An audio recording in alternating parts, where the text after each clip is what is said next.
What is up, my dudes? My name is Ren and welcome back to Making Metal on FL Studio. In this part we're going to focus on drumming, so let's go.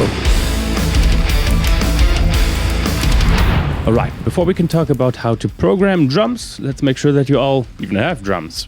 The first thing you could do is go here and look for FPC. This is a free plugin, which I think comes with FL Studio actually. Then you just go here, look for the preset Metal Kit or Rock Kit or whatever you want to use. And in my opinion, this doesn't even sound that bad, especially the kick drum and the snare. The toms, I guess they work, but especially the cymbals, like the crash, and all the other cymbals, they sound kinda meh. So you might want to look for different samples there. Speaking of samples, you don't have to use those. You can just go on YouTube and search for metal drum samples, metal kick sample and stuff like that and create your own kit. For example, when I started making music and I didn't have any plugins, I downloaded these files and just used those in the beginning. But for this tutorial, I'm actually going to do something a little bit different. I'm not going to use a free plugin. Instead, I'm going to use EZDrummer. When I first bought it, I think it was around 120, so it's kind of expensive. But it just works and sounds pretty damn good. I'm going to use the Metal Machine kit because it just sounds good. But before we get into how to write, let's quickly go over the drum kit, because I think it's pretty important that you know what all these things are called, because I'm going to be naming them quite a lot throughout the video. So there's a few things you probably already know, like the kick drum, also known as bass drum, then the snare, the hi-hat, I hope you know that one, because that's pretty important as well, and the toms. Those two on the right are floor toms, because, well, they stand on the floor. But that doesn't really matter. What matters is that they are all some kind of tom. Now let's get to all of these cymbals. They're all crashes. But you might have noticed I skipped a few. The ones I skipped are China cymbals. And you will hear they have a certain texture, a certain tone that make them stand out. And then there's one left, which is the right cymbal. So I think it's relatively important to know what they are called, because, like, as I said, I'm going to be mentioning their names quite a lot, and yeah. Now let's get into writing. I'm gonna start with the intro. And honestly, I don't think we really need drums here, so I'm just gonna start halfway through right here. And what we see, especially in intros, is that the drummer with a stick just a so I'm gonna do something like that. Ooh, and here we already get into the first thing, which is velocity. Nice. So you just place your pattern, and then you click on this little icon right here to open up the piano roll, if it isn't already open. This might look different for you, especially if you're using samples, then you're probably not gonna use the piano roll, you're just going to be dragging samples everywhere. So yeah, that's just another reason why it's important to know the names of the instruments, because otherwise this will be pretty complicated for you. So yeah. So I know that these two sound pretty good. So I'm going to be using those. I'm going to be placing them like this.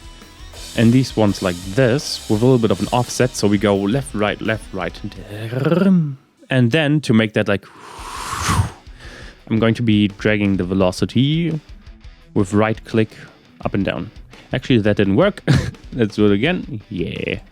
Let's see if that sounds all right. Yeah, not too bad. Okay, and now I'm just going to fill out the empty space. I'm not using the kick drum, snare, or toms just yet, because I think they would sound a little bit too extreme and punchy.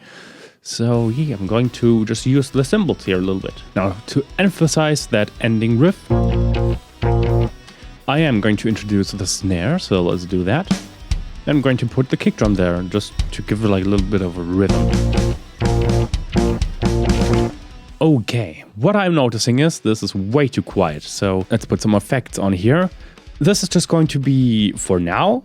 I'm going to mix the entire kit on its own later, but let's just throw one plugin on there. Another free plugin, of course. This one is called Camel Crusher, and I'm going to use the preset British Clean. I'm going to turn the tube and mech knobs down. And here's what that should sound like.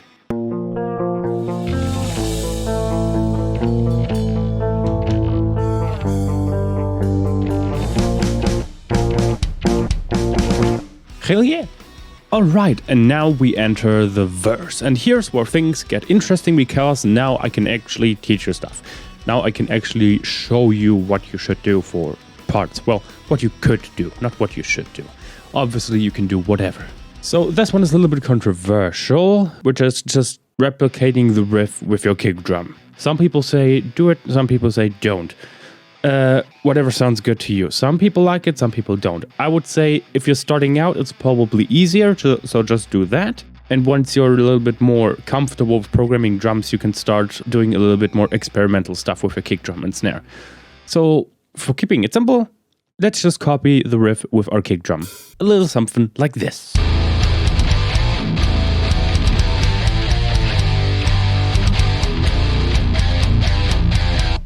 And now let's get to the snare. And the snare is kind of the dictator how fast your song feels. For example, you could go really slow.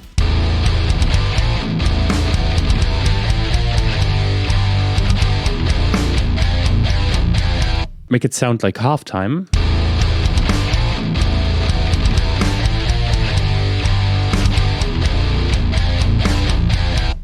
Then what I would consider normal speed.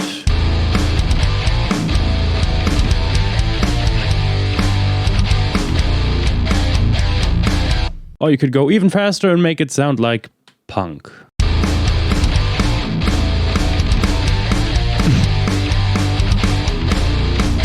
So yeah, your snare is kind of the determining factor of how fast your song is going to feel. Next up is the crash. And the crashes are like that big boom moment. And the thing is, you don't really want that boom moment to go throughout the entire song. You don't want boom, boom, boom. You want boom, boom, boom. So only keep those at the beginning of a part. Well, you can splice them in here and there to make it exciting if you want to emphasize a certain element in your riff, for example. But unless you want to do anything like that, I would just keep them to the beginning. Like this. And yeah, now we just need one more element, and that is the hi-hat or the ride. Now the ride, as I said, is very common in breakdowns.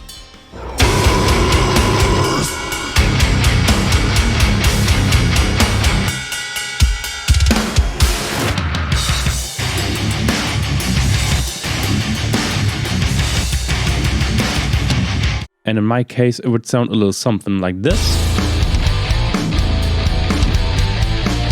But I don't really like the sound of that, so I'm going to use the hi-hat instead.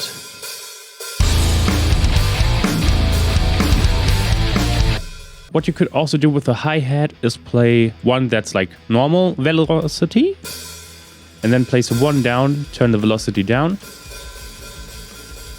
like this, and then you get this like dead.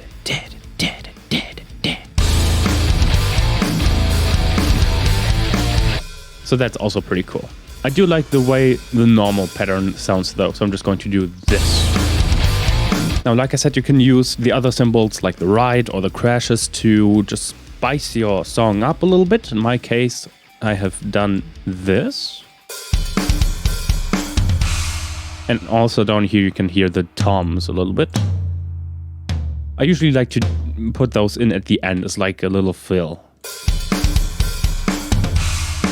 Nice. And once you have something that you're okay with, you can copy that if you want to. Honestly, you don't have to write the entire song by hand. When you're happy with a rhythm, you can just copy that and maybe change a thing here or two so it doesn't sound repetitive. But I think it's okay to do a little bit of copy and paste here and there. One thing that I would do though is change the endings.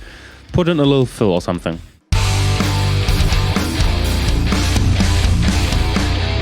So if for some reason you want to do triples or want to go even faster than the grid allows, then you just click on this little magnet and you can use whatever you want to. If we do triples, just click on 1/3 and then you will have triplets. Or 1/6 would also work for triples. That would be like pretty fast though. Or you can go with any of these if you need to go even faster than that. And yeah, let's listen to my little drum fill at the end of this riff.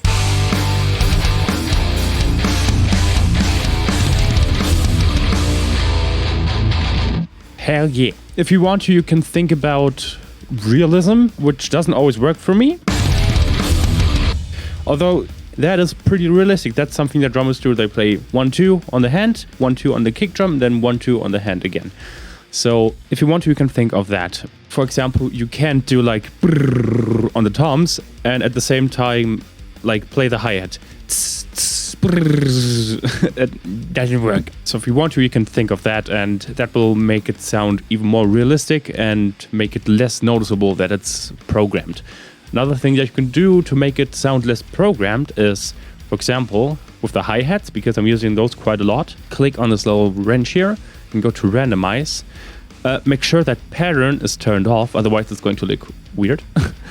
And then go to levels, and I think it's bipolar? Yes.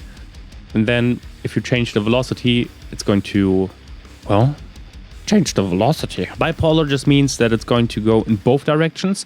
If you turn that off, it's only going to go up in a randomized way or down in a randomized way. So depending on what suits your needs, you can play around with that.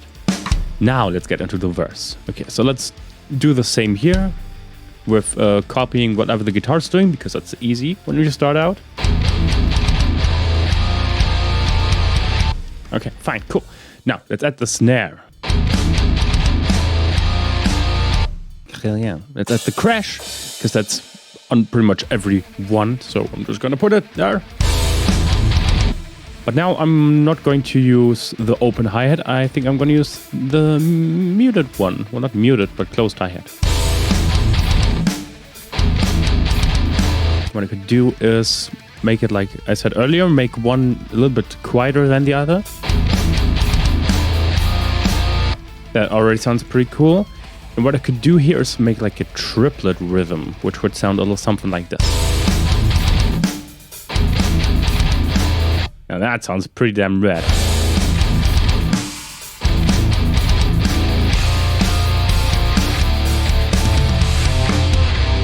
Boom, now the verse is done as well. I don't know if I can really say anything specific about the build-up or bridge in this case. It's just like an extension for the verse, I guess. I did add a little bit more variety in the build-up to make it sound just a little bit more interesting, and yeah, I hope this fits well. Let's listen to it.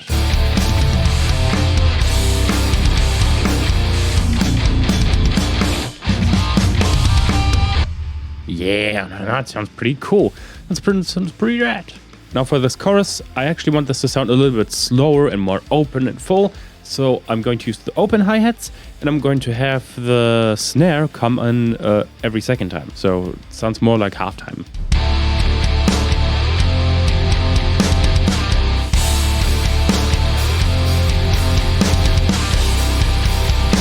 And for the second half, I wanted to ramp up again with the snare. So let's do that.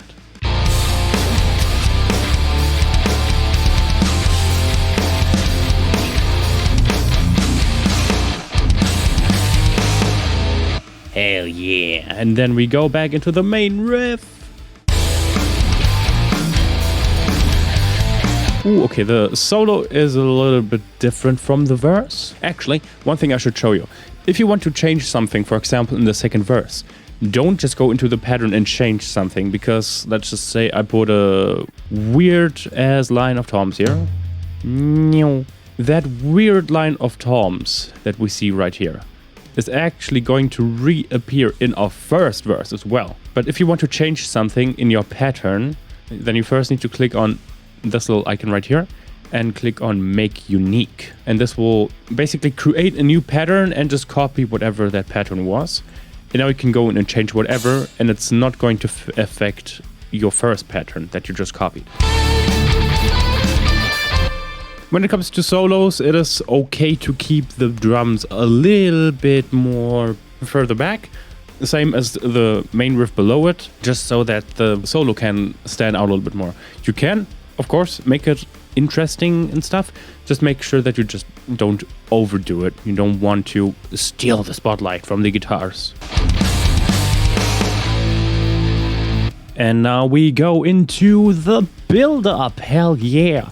As I explained in the video where we were talking about the arrangement or the riffs, I believe, I said that you could do like a little drum solo for the build-up and stuff like that. So maybe I will find the space for that in here.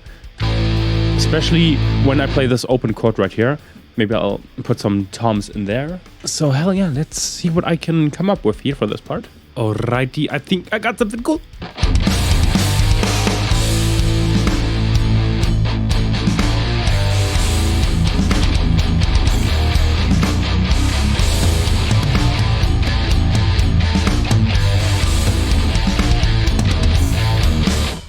Hell yeah, that'll do, I think. That sounds pretty cool. Now we get into the breakdown, and breakdowns are shush. You really gotta think about when do I want that to happen, when do I want that to happen. The drums can really make or break a breakdown, and I can't really help with that. In breakdowns, it's actually really common to copy what the guitar is doing with the kick drum and the snare. So if you want to do that, do that. Ooh, yes. Halftime. I put some triples in there. I didn't even notice that. I didn't do that on purpose. I just did that. Ooh, yes. And double that with the toms. I think that's gonna sound. Oh, yes. Okay.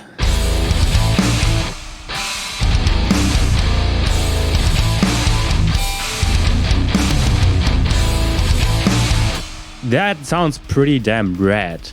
Now we have this little break.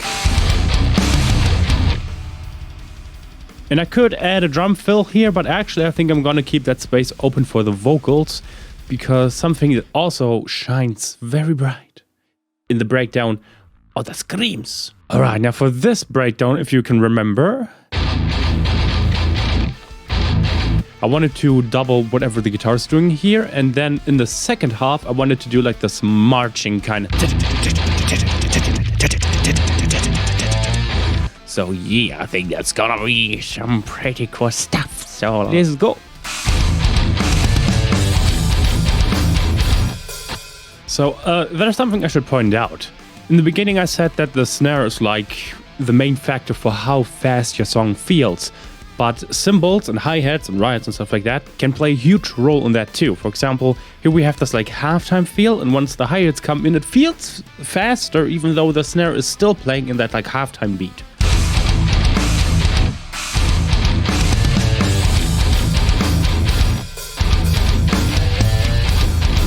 So whatever you want to do, you can use hi-hats to make your song feel faster, or your snare, or use both. You gotta play around with whichever feels better for your song. So yeah, I hope that whatever I'm showing you here helps you in some way or another. But now, let me finish this.